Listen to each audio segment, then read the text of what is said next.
La sanidine est un minéral de la famille des feldspaths, plus précisément un feldspath potassique. Il est souvent retrouvé dans des roches volcaniques comme les rhyolites et les trachytes. Voici un aperçu de la sanidine, de son histoire, de ses caractéristiques et de son marché. Histoire de l'appellation commerciale.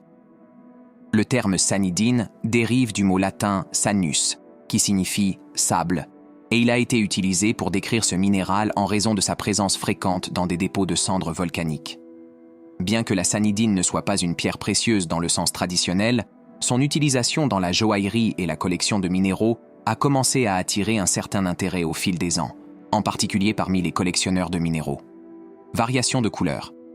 La sanidine est généralement incolore ou translucide, mais elle peut également se présenter dans diverses teintes, notamment blanc, jaune, rose, vert, brun. Ces variations de couleurs sont dues à la présence d'impuretés et à la structure cristalline du minéral.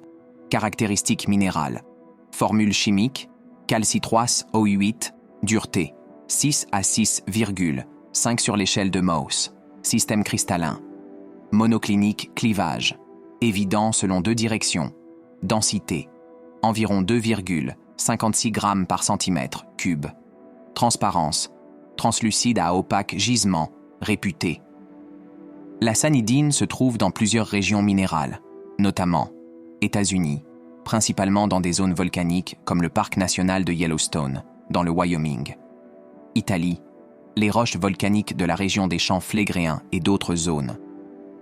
Tanzanie, quelques gisements notables ont été découverts. République tchèque, relevant de la région des monts métallifères. Valeur des gemmes sur le marché. La sanidine, en tant que pierre-gemme, n'est pas considérée comme précieuse comparée à d'autres minéraux comme le rubis ou le saphir. Son prix peut varier assez largement, mais généralement, il peut se situer entre 10 et 50 $ par carat en fonction de la qualité, de la clarté et de la couleur. Les variantes de couleurs plus rares peuvent atteindre des prix plus élevés, mais restent dans des limites raisonnables. Pour les collectionneurs et les amateurs de minéraux, la qualité et l'origine du spécimen ainsi que sa provenance géologique peuvent en faire des objets de collection. Mais ce sera souvent plus piquant pour un amateur que pour un investissement financier rentable.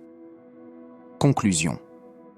Bien que la sanidine ne soit pas classée parmi les pierres précieuses, elle détient une place dans le monde des minéraux et de la géologie, attirant l'intérêt de différents groupes, que ce soit des scientifiques, des collectionneurs ou des amateurs de pierres.